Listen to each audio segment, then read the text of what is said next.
துரைக்கண்ணா, ஐயா, அம்மாவுடைய இந்த பேட்டியில் நிறைய பேசியிருக்கிறாங்க. நான் இன்னைக்கு தலைப்பில் கருப்பொருளாக எடுத்துக்கொண்டதை உங்களுக்கு சொல்லிட்டேன்.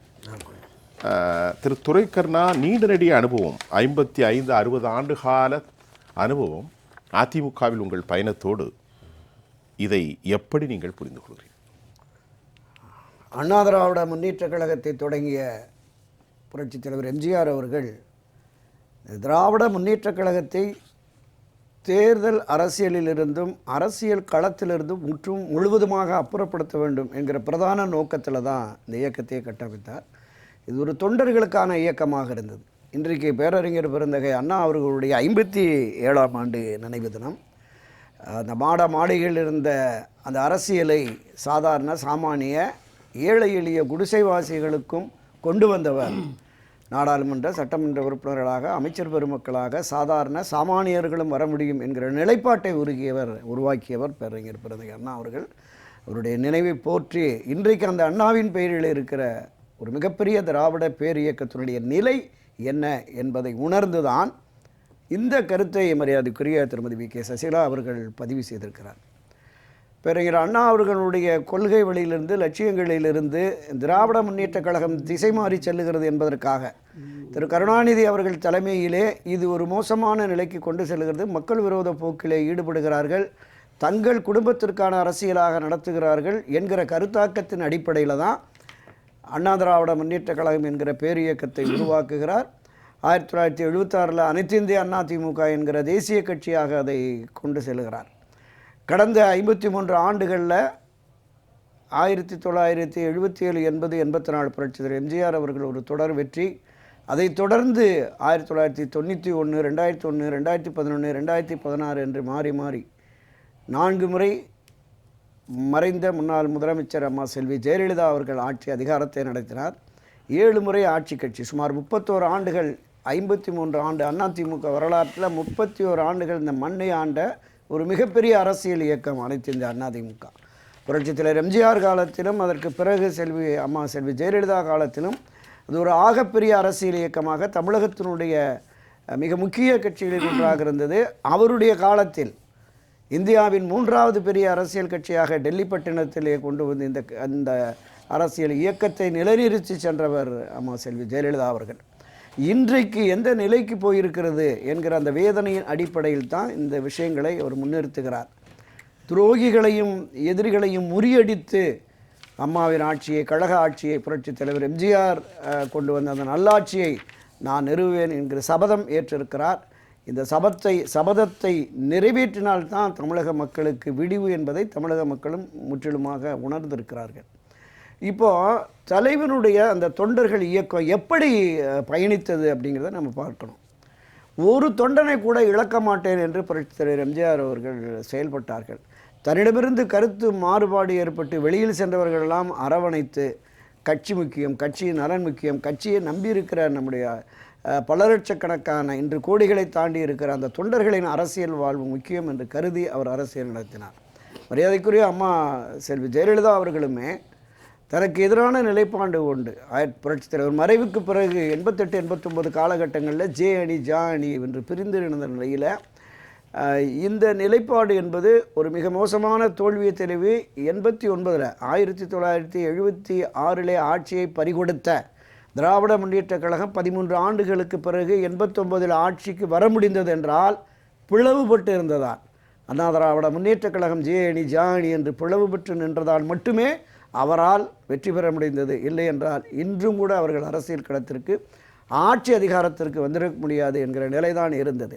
ஸோ அந்த நெருக்கடியை தீர்க்க வேண்டுமென்று மரியாதைக்குரிய மறைந்த புரட்சித் தலைவருடைய மனைவி அம்மா வி.என். ஜானகி அம்மையார் ஒரு நல்ல முடிவை எடுத்து கழகத்தை இணைத்ததன் விளைவாக 91 ஒரு மகத்தான வெற்றியை கழகம் பெற்றது. அதிலிருந்து மாறிய தொடர் வெற்றிகளை பெற்று ஆட்சி அதிகாரத்திற்கு வந்திருக்கிறது. அவர் செல்வி ஜெயலலிதா அவர்களும் கூட தனக்கு எதிரான நிலைப்பாடு கொண்டு ஜானகி அணியிலிருந்து தன்னை மிக கடுமையாக விமர்சித்தவர்களை அரவணைத்து கொண்டார். கட்சிகளில், ஆட்சிகளில் அவருக்கு பொறுப்புகளை வழங்கினார். அண்ணா திராவிட முன்னேற்ற கழகத்திலிருந்து பல முன்னணியினர் அவ்வப்போது பிரிந்து சென்றார்கள். போட்டி அதிமுக, புரட்சித் தலைவர் அதிமுக, எம்ஜிஆர் அதிமுக என்று பலரும் விலகிச் சென்று தனி இயக்கம் கண்ட பொழுது அவர்களெல்லாம் அரவணைத்து அன்றைய தினம் அவர்களை இங்கே கொண்டு வருவதற்கு திருமதி வி.கே. சசிகலா, மறைந்த திரு நடராஜன் அவர்களுடைய பங்களிப்பு என்பது மிகப்பெரிய அளவில் இருந்தது என்பது இன்றைக்கு இந்த கழகத்திலே பயணிக்கிற 100% தொண்டர்களுக்கும் நிர்வாகிகளுக்குமே தெரியும் இவர்களுடைய பங்களிப்பு எந்த அளவிற்கு இருந்தது என்று. நான் பல பதிவுகளில் குறிப்பிட்டிருக்கிறேன். புரட்சித் தலைவி அம்மா செல்வி ஜெயலலிதா அவர்களுமே கூட இந்த அரசியல் நம்மை மிகவும் ஒரு துன்புறுத்துகிறது, வேதனைப்படுத்துகிறது என்கிற நிலை வருகிற பொழுது இதிலிருந்து விலகி சென்று விடலாம் என்று 2-3 முறை முடிவெடுத்து அவர் விலக எத்தனித்து பத்திரிகையாளரை சந்தித்து நான் வெளியே செல்லுகிறேன், அரசியலிருந்து முற்றுமாக விலகுகிறேன் என்று தெரிவித்த நிலையில் அவரை சமாதானப்படுத்தி இந்த 3 முறையும் 1989 காலகட்டத்தில், 96 காலகட்டத்தில், 98 காலகட்டத்தில் இந்த 3 முறையுமே செல்வி ஜெயலலிதா அவர்கள் அரசியலிருந்து ஒதுங்குகிறேன் என்று சொன்ன பிறகு அவரை சமாதானப்படுத்தி மீண்டும் நம்மை நம்பி பல லட்சக்கணக்கான தொண்டர்கள் வந்திருக்கிறார்கள். நீங்கள் புரட்சித் தலைவர் எம்ஜிஆர் அவர்களுக்கு செய்து கொடுத்த சத்தியத்தின் அடிப்படையில் இந்த கட்சியை நீங்கள் தான் வழிநடத்தி செல்ல வேண்டும் என்று அந்த 3 முறையும் அவரை சமாதானப்படுத்தி அரசியலில் தொடரச் செய்தவர் மரியாதைக்குரிய திருமதி வி.கே. சசிகலா என்பதை எல்லோருமே அறிவார்கள். ஆக இந்த இயக்கம் ஒரு வளர்ந்துபட்ட இயக்கமாக, மக்களுக்கான இயக்கமாக தொடர்ந்து ஆட்சி அதிகாரத்தில் வர வேண்டும் என்கிற எண்ணமும் நோக்கமும் அந்த இருவரும் தலைவர்களுக்கு இருந்தது. மறைந்த புரட்சித் தலைவர் எம்ஜிஆர் அவர்களுக்கும் மரியாதைக்குரிய அம்மா செல்வி ஜெயலலிதா அவருக்கும் இருந்தது. அவர்கள் இந்த இரு பெரும் தலைவர்கள் மிகச்சிறந்த ஆளுமை மிக்க தலைவர்கள், மக்களின் ஏகோபித்த செல்வாக்கை பெற்றவர்கள், 100% தொண்டர்களின் ஆதரவை, மதிப்பை, மரியாதையை பெற்றவர்கள் அந்த இருவரும் தலைவர்களும். ஆனால் இன்றைக்கு இந்த கட்சியை வழிநடத்துகிற திரு எடப்பாடி பழனிசாமி அந்த அளவிற்கு அவர் ஆளுமை மிக்கவரா, மக்கள் செல்வாக்கு மிக்கவரா, 100% தொண்டர்களின் ஆதரவு மிக்கவரா? இல்லை. அதனால்தான் எல்லோரும் இணைந்து ஒருங்கிணைந்து நாம் செயல்பட்டால் மட்டுமே இந்த தேர்தல் களத்தில் திராவிட முன்னேற்ற கழகத்தை வீழ்த்த முடியும் என்கிற கருத்தாக்கத்தின் அடிப்படையில் தான் திருமதி வி.கே. சசிகலா அவர்கள் தொடர்ந்து இந்த 4-5 ஆண்டுகளாக ஒன்றிணைவோம், நாம் ஒருமைப்பட்டால்தான் நமக்கு வெற்றி சாத்தியம் என்று தொடர் முயற்சிகளை மேற்கொண்டு வருகிறார். அதற்கு தடையாக, இடையூறாக திரு எடப்பாடி பழனிசாமி செயல்பட்டு வருகிறார் என்பது யதார்த்தமான சூழல். இந்த நிலையில்தான் கிட்டத்தட்ட 39 ஆண்டுகளாக எனக்கு அரசியல் அனுபவம் இருக்கிறது. அம்மா செல்வி ஜெயலலிதாவோடு நான் பயணித்தவள். எனக்கு எப்படி இந்த வியூகத்தை வகுத்து திராவிட முன்னேற்ற கழகத்தை வீழ்த்த முடியும் என்கிறது எனக்கு தெரியும். அந்த அடிப்படையில் நான் செயல்பட்டு நிச்சயம் ஆட்சி மாற்றத்தை கொண்டு வருவேன். இந்த திமுக ஆட்சியை விரட்டி அடித்து மீண்டும் கழகாட்சியை கொண்டு வருவேன் என்று சபதம் ஏற்றிருக்கிறார். இந்த சபதத்தின் அடிப்படையில் இன்னும் விரைவாக, வெளிப்படையாக வெளியிலே வந்து தன் வியூகங்களை சரியான திசை வழியில் கொண்டு சென்றால் ஆட்சி மாற்றம் நிச்சயம் வரும். அதற்காக மக்களும் தொண்டர்களும் காத்திருக்கிறார்கள் என்பதுதான் என்னுடைய முதற்கட்ட பதிவு. ஐயா, நான் இங்கே பேசுகின்ற போதே ஒரு சிறிய வரியை ஒன்றையும் கூட என் உள்ளத்தில் இறைவன் அருளினான். மெய் நிறைந்த உடலெல்லாம் மெய் நிறைவாய் மலம் பூசி மகுடம் சூட்ட அலையாம் அலைகின்ற பேதையாய். ஒரு அற்புதமான உகாரம். மகுடம் சூட்டுவதற்கு உடல் முழுவதும் நன்றி கெட்ட தன்மையே ஒரு மனிதன், துரோகத்தன்மையே ஒரு மனிதன் மலத்திற்கு ஒப்பான ஒன்றை பூசிக்கொண்டு மகுடம் சூட்டுவதற்கு அலைகின்ற பேதையாய். எப்படி பார்க்கிறீர்கள்? உப்பிட்டாரை உள்ளால் நினைக்க வேண்டும். பாருங்கள், 1989 நான் கல்லூரியில் படிக்கின்ற போது எனக்கு அந்த வீட்டில் வறுமை இருந்தது. அற்புதமான உணவை கொடுத்து அந்த அம்மா கஞ்சி குடித்தார்கள்.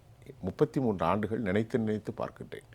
இத்தனை ராஜகோபுரத்திற்கு அழகுபடுத்தி கொண்டு மகுடத்தை சூட்டிவிட்டு செல்கிறார். ஆனால் இங்கே மலம் பூசி, அரிதாரம் பூசி, அருவருக்கத்தக்க சொற்களை பூசி மீண்டும் பேதையாய் மகுடம் சூட்ட அலைகிறாயே என்ற ஒரு கேள்வியை நான் உங்களுக்கு வைத்தால் எப்படி எதிர்கொள்ளப் போகிறீர்கள்? மதிப்பிற்குரிய சுவியான் அவர்களுடைய அந்த இலக்கிய அந்த கருத்துக்களினுடைய நானுமே பயணிக்க விரும்புகிறேன். ஒரு மனிதன் எதாக அறியப்படுகிறானோ அதாகவே நிலைத்திருப்பான் என்கிறது கீதையின் ஸ்தோர்மம். அற்புதம், அற்புதம். ஒரு மனிதனுடைய எண்ணமும் செயலும் எதை நோக்கி பயணிக்கிறதோ அவன் அங்கேயே அழைத்து செல்லப்படுவான் என்பதுதான் மூத்தோருடைய வாக்கு. அந்த அடிப்படையில் ஒவ்வொரு மனிதனும் செயல்பட வேண்டும். ஒரு இயக்கத்திற்கு, ஒரு குடும்பத்திற்கு, ஒரு நிறுவனத்திற்கு தலைமை பொறுப்பு வகிப்பவர்களுக்கு பொறுமை, சகிப்புத்தன்மை, அனைவரையும் அரவணைக்கும் பாங்கு நிச்சயமாக இருக்க வேண்டும். ஒரு எதேச்சதிகார போக்கோ சர்வாதிகாரத்தனமோ எடுத்தேன் கவிழ்த்தேன் என்கிற நிலைப்பாடோ, இன்னும் கொஞ்சம் கூடுதலாக சொல்லப்போனால் அதிகாரம் மமதியோ அகம்பாவமோ ஒருபோதும் ஒரு தலைவருக்கு இருக்கக்கூடாது. இந்த திராவிட இயக்கத்தினுடைய மூத்த முன்னோடியான பேரறிஞர் அண்ணா அவர்களும் சரி, அதைத் தொடர்ந்து புரட்சித் தலைவர் எம்ஜிஆர் அவர்களும் சரி, அதைத் தொடர்ந்து அம்மா செல்வி ஜெயலலிதா அவர்களும் சரி, எல்லோரையும் அரவணைத்து தவறுகளை மன்னித்து இந்த இயக்கத்தை வழிநடத்தி வந்தார்கள் என்பதுதான் வரலாற்று பதிவு. இந்த இருவரும் தலைவர்கள் பேரறிஞர் அண்ணாவோடு இணைத்து பார்த்தால் இந்த முப்பெரும் தலைவர்களின் வழியில் இந்த அனைத்து இந்திய அண்ணா திராவிட முன்னேற்றக் கழகம் செல்ல வேண்டும் என்பதுதான் இந்த கோடிகளை தாண்டி இங்கே இருக்கிற அனைத்து தொண்டர்கள் நிர்வாகிகளுடைய விருப்பம். இந்த விருப்பத்தை நிறைவேற்றுவதற்கு நம்ம தொடர்ந்து பல பதிவுகளில் நான் குறிப்பிட்டிருக்கேன். இந்த அண்ணா திராவிட முன்னேற்றக் கழகத்தை தொடங்கி முதல் தேர்தலை சந்திக்கிற பொழுது அந்த தேர்தல் பிரச்சாரத்திலே புரட்சித் தலைவர் எம்ஜிஆர் பேசினார். இந்த ஒரு ராமச்சந்திரனை அழித்து விட்டால் அதிமுகவை அழித்து விடலாம் என்று கருதுகிறார்கள். அட பைத்தியக்காரர்களா, இந்த ஒரு ராமச்சந்திரனை அழித்து விட்டால் 1000 ராமச்சந்திரர்கள் தோன்றுவார்கள். இந்த கழகம் 1000 ஆண்டுகளை கடந்தும் நின்று நிலைத்திருக்கும். அண்ணாவின் உருவம் பொறித்த இந்த கொடி பட்டொளி வீசி பறக்கும் என்று பேசினார். மரியாதைக்குரிய மறைந்த முன்னாள் முதலமைச்சர் அம்மா செல்வி ஜெயலலிதா அவர்களும் சட்டப்பேரவையிலே சூளுரைத்தார். 100 ஆண்டுகளை கடந்தும் ஆட்சி அதிகாரத்திலே இந்த அனைத்து இந்த அண்ணா திராவிட முன்னேற்றக் கழகம் இருக்கும் என்று பேசினார். இன்றைக்கு 53 ஆண்டுகளில் ஒரு பெரும் சோதனையை இந்த கட்சி, ஒரு பின்னடைவை, சரிவை, ஒரு பெரும் தோல்வியை சந்தித்திருக்கிறது. அதனால்தான் கட்சியின் மூத்த முன்னோடிகள் சென்று திரு எடப்பாடி பழனிசாமியிடம் சொல்லுகிறார்கள், கள யதார்த்தம் வேறாக இருக்கிறது, தொண்டர்கள் மனம் சோர்ந்து போய்விட்டார்கள். 2024 நாடாளுமன்ற தேர்தலிலே 1 கோடிக்கும் மேற்பட்டோர் வாக்களிக்கவே செல்லவில்லை. நீங்கள் வகுத்த வியூகம் சரியில்லை, உங்களுடைய அணுகுமுறை சரியில்லை, மாற்றிக்கொள்ளுங்கள், கட்சியை வெற்றி பாதைக்கு அழைத்து செல்ல வேண்டும் என்றெல்லாம் மன்றாடுகிறார்கள். இதிலே ஒரு கூடுதல் தகவல் என்னவென்றால், இந்த 6 பேர் சொன்னோம்ல, நம்ம திரு செங்கோட்டையன், திரு ரத்தம் விஸ்வநாதன், திரு தங்கமணி, திரு வேலுமணி, திரு சிவி சண்முகம், திரு KP அன்பழகன், இந்த 6 பேர் சென்று எடப்பாடி பழனிசாமியை சந்தித்து பேசுகிற பொழுது, நீங்களே பொதுச் செயலாளராக இருங்கள், நீங்களே முதலமைச்சராகவும் இருங்கள், கட்சி வெற்றி பெற வேண்டும், திமுகவை அகற்ற வேண்டும், இதற்கு விலக்கி வைக்கப்பட்டவர்கள், விலகிச் சென்றவர்கள் அனைவருமே வந்தால்தான் தலைவர் வழியில், அம்மா வழியில் கட்சி வெற்றி பாதை நோக்கி பயணிக்கும் என்று ஒரு அறிக்கை தாருங்கள். இந்த அறிக்கையை நாங்கள் எடுத்து சென்று திரு OPS அவர்களையும் மரியாதைக்குரிய திருமதி VK சசிகலா அவர்களையும் சந்தித்து, இப்போதைக்கு இந்த தேர்தலுக்கு இடைக்காலமாக இந்த உடன்பாட்டுக்கு நாங்கள் கொண்டு வருகிறோம், நாம் எடுத்த நிலைப்பாட்டை கொண்டு வருகிறோம் என்கிற பொழுது, ஏங்க அவங்க வந்தால் சரியாக வராதுங்க, நான் வேண்டாங்கிறேன், திருப்பி இதையே சொல்கிறீங்க, வேணா நீங்கள் கூட அவங்களோட போயிருங்களேன் என்கிற வார்த்தையை, ஒரு தடித்த வார்த்தையை எடப்பாடி பழனிசாமி சொல்லி மனவேதனையோடு அவர்கள் வெளியில் வந்ததாக அந்த சந்திப்பில் இருந்த 2-3 தலைவர்களை நான் பேசிய போது சொன்னார்கள். ஆக எல்லோருடைய எண்ணமும் உணர்வும் மீண்டும் அனைத்து இந்திய அண்ணா திராவிட முன்னேற்றக் கழகம் ஆட்சி அதிகாரத்திற்கு வர வேண்டும் என்றால், விலக்கி வைக்கப்பட்ட மரியாதைக்குரிய திருமதி VK சசிகலா அவர்களையும் மதிப்பிற்குரிய திரு OPS அவர்களையும் இணைத்து கொள்ள வேண்டும். தமிழ்நாடு முழுவதும் இந்த டெல்டா மாவட்டம், தென் மாவட்டங்கள், இங்கே ஒரு 10-12% வாக்குகள் இவர்களுடைய ஆதரவு வாக்குகள், ஒட்டுமொத்தமாக தமிழகம் முழுவதும் ஒரு 5-7% வாக்குகள் என்பது இருக்கிறது. இந்த திமுக அதிமுக இடையே ஆட்சி மாற்றத்துக்கு ஒரு 3-3.5% வாக்குகள் தான் தேவை. ஆனால் காலமெல்லாம் எந்த பிரதிபலனையும் எதிர்பாராமல் இரட்டை இலைக்கே வாக்களித்த கோடிக்கணக்கான தொண்டர்கள் வெளியிலே இருக்கிறார்கள். இந்த தொண்டர்களையும் இணைத்து பயணித்தால் மட்டுமே நமக்கு வெற்றி சாத்தியம் என்று தான் இவர்கள் போராடி வருகிறார்கள். தொடர்ந்து நீங்கள் 2024 தேர்தலில் இனி எந்த தேர்தலிலும் பிஜேபியை இணைத்து கொள்ள மாட்டோம், ஒட்டுமில்லை உறவுமில்லை என்று பிடிவாதமாக இருந்த திரு எடப்பாடி பழனிசாமி அந்த பிடிவாதத்தை தளர்த்தி அவர் இப்போது உடன்பாட்டுக்கு வந்துட்டார் பிஜேபி கூட. அமமுக TTV தினகரன் அவர்களை மிக கடுமையாக விமர்சித்து நம்பிக்கை துரோகம் செய்தவர், அம்மாவால் புறக்கணிக்கப்பட்டவர், அவருக்கும் இந்த கட்சிக்கு எந்த தொடர்பும் இல்லை என்று சொல்லி பேசிவிட்டு இன்று கூட்டணியிலே இணைத்து அண்ணன் தம்பியாக பயணிக்கிறார்கள். அடுத்ததாக அவர் செய்ய வேண்டியது இன்று திரு ஓபிஎஸ் அவர்களையும் திருமதி சசிகலா அவர்களையும் அவர்கள் கொடுத்த அந்த குரலுக்கு ஏற்ப ஒருங்கிணைந்து ஒன்றுபட்ட வலிமை மிக்க அண்ணா திராவிட முன்னேற்றக் கழகம் உருவாகி ஒரு வலுவான கூட்டணி கட்டமைக்கப்பட்டால் மட்டுமே தேர்தல் களத்தில் திராவிட முன்னேற்றக் கழக அணியை தோற்கடிக்க முடியும். ஏனென்றால் திமுக களப்பணியில் தீவிரமாக இறங்கிட்டாங்க. கடந்த 8-9 மாதங்களாக அவர்கள் அந்த ஒவ்வொரு 234 தொகுதியிலும் பொறுப்பாளர்களை போட்டு பாக கமிட்டி, பூத் கமிட்டி, மண்டல குழு, மாநில குழு, அமைச்சர்கள் குழு என்று போட்டு கீழே இறங்கிட்டாங்க. திமுக தலைவர் முதலமைச்சருமான கருணாநிதி திரு ஸ்டாலின், மு.க. ஸ்டாலின் அவர்கள் ஒவ்வொரு தொகுதி வாரியாக அழைத்து பேசுகிறார். சில நேரங்களில் பூத்துகளில் ஏதாவது பிரச்சனைனா அந்த பூத்து கமிட்டியை கூட அழைத்து பேசுகிறார். அப்போ இந்த அளவுக்கு வெற்றி பாதையை நோக்கி அவர்கள் விரைந்து செல்லும் நேரத்தில் நீங்கள் இன்னும் கட்சியை பலப்படுத்தாமல், கூட்டணியை பலப்படுத்தாமல் இருந்தால் வெற்றி சாத்தியமில்லை. அதனால்தான் ஒன்றுபட்ட வலிமை மிக்க அண்ணா திராவிட முன்னேற்றக் கழகத்தை கட்டமைத்து இந்த தேர்தலில் வெற்றி வாகை சூடுவோம், விரட்டி அடிப்போம், வீட்டுக்கு அனுப்புவோம், மக்களுக்கு பயனற்ற இந்த மன்னராட்சியை விரட்டி அடிப்போம், வீட்டுக்கு அனுப்புவோம் என்று பேரறிஞர் பெருந்தகை அண்ணா நினைவிடத்திலே சூளுரைத்திருக்கிறார்கள். காத்திடுவோம் தீய சக்தி திமுகவிலிருந்து தமிழக மக்களை காத்திடுவோம் என்றும் அந்த களத்தில் சூளுரை உரைத்திருக்கிறார்கள் மரியாதைக்கும் மதிப்புக்கும் உரிய திருமதி வி.கே. சசிகலா அவர்கள். அவருடைய பங்களிப்பு இந்த அண்ணா திராவிட முன்னேற்றக் கழகத்திலே அவருடைய பங்களிப்பு என்ன என்பதை இன்றைக்கு இந்த கட்சியிலே இருக்கிற மூத்த முன்னோடிகள், இந்த கட்சியை இப்போது தற்காலிகமாக வழிநடத்தி வருகிற எடப்பாடி பழனிசாமி உட்பட எல்லோருமே அவருடைய பங்களிப்பு என்ன என்பதை முற்றும் முழுவதுமாக உணர்ந்திருப்பார்கள். ஏனென்றால் இவர்களுக்கு அமைச்சர் பதவி, எம்பி பதவி, எம்எல்ஏ பதவி, மாவட்ட மாநில பொறுப்புகளை எந்த அடிப்படையில் அவர்கள் பெற்றார்கள் என்பது அவர்கள் மனச்சாட்சிக்கே தெரியும். அவருடைய பங்களிப்பு இந்த கட்சி ரீதியாக அல்ல, ஒரு கூட்டணியை உருவாக்குகிற பொழுது கூட்டணி பேச்சுவார்த்தை, அந்த பேச்சுவார்த்தையை இறுதிப்படுத்துகிற அந்த பங்களிப்பு திருமதி வி.கே. சசிகலாவுக்கு எந்த அளவுக்கு இருந்தது என்பதை இன்றைக்கு அனைத்து இந்திய அதிமுகவில் பயணிக்கிற முன்னணியினர் மட்டுமல்ல, இன்றைக்கு திமுகவோட அணி சேர்ந்திருக்கிற காங்கிரஸ், கம்யூனிஸ்ட், விசிக, மதிமுக போன்ற அனைத்து கட்சி தலைவர்களுக்குமே தெரியும் அவருடைய பங்களிப்பு என்ன என்பது.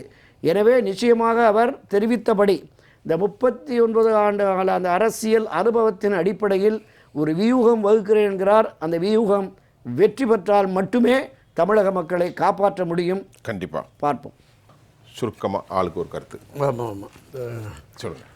திராவிட முன்னேற்றக் கழக ஆட்சியை அகற்ற வேண்டும் என்கிற எண்ணமும் உணர்வும் பாரதிய ஜனதா கட்சிக்கு இருக்குமே என்றால், ஆட்சி அதிகாரத்திற்கு மீண்டும் வர வேண்டும், முதலமைச்சர் பொறுப்பிலே தான் அமர வேண்டும் என்று விரும்புகிற திரு எடப்பாடி பழனிசாமிக்கும் திமுக ஆட்சியை உண்மையிலேயே அகற்ற வேண்டும் என்று நினைப்பாரே என்றால், இந்த பிரிந்து கிடக்கிற சக்திகளை ஒருங்கிணைக்க வேண்டும். இந்த ஒருங்கிணைப்பு இல்லாத பட்சத்தில் வெற்றி சாத்தியமில்லை, ஆட்சி அதிகாரத்திற்கு வருவதற்கு சாத்தியமில்லை என்பதை முற்றும் முழுவதுமாக அவரும் உணர வேண்டும். ஏன் இந்த திமுக ஆட்சியை அகற்ற வேண்டும் என்று எல்லோருமே, திருமதி வி.கே. சசிகலா உட்பட எல்லோருமே நாம் அதை வலியுறுத்தி சொல்லுகிறார்கள் என்றால், இது ஒரு மக்கள் விரோத செயலில் தொடர்ந்து ஈடுபடுகிறது, சட்டம் ஒழுங்கு சீர்குலைந்து விட்டது, எல்லா பிரிவினரும் போராட்ட களத்திற்கு வந்து விட்டார்கள். கடந்த 4 ஆண்டுகளாக நாம் பேசுகிறோமோ, அது அரசு ஊழியர்கள், ஆசிரியர்கள், மருத்துவர்கள், செவிலியர்கள் என்று எல்லோருமே போராட்டம். இந்த உயிர்காக்கும் மருத்துவர்களுக்கு கூட அவர்கள் எதையுமே செய்யலை, அவருடைய கோரிக்கைகளை நிறைவேற்றவில்லை. குறைந்தபட்சம் மரியாதைக்குரிய அந்த உயிரிழந்த கொரோனா காலத்தில் உயிரிழந்த மருத்துவர் விவேகானந்தனுடைய குடும்பத்திற்கு கூட உதவவில்லை என்கிற நிலைப்பாடு என்பது எல்லோர் மத்தியிலும் இன்றைக்கு மருத்துவர்களை எல்லா பிரிவினருமே போராட்ட களத்தில் இருக்காங்க. ஆக இந்த மக்கள் விரோத ஆட்சியை அகற்ற வேண்டும், அதற்காக சூளுரைத்து களம் இறங்கியிருக்கிறார் மரியாதைக்குரிய திருமதி வி.கே. சசிகலா அவர்கள். அவருடைய எண்ணம் ஈடேற வேண்டும், ஈடேறினால்தான் மீண்டும் ஒரு மக்களாட்சி மலரும். ரொம்ப சிறப்பு. Law and order has gone to dogs. அதில் எந்த சந்தேகமும் இல்லை, அம்மா தெளிவாக சொல்லியிருக்காங்க.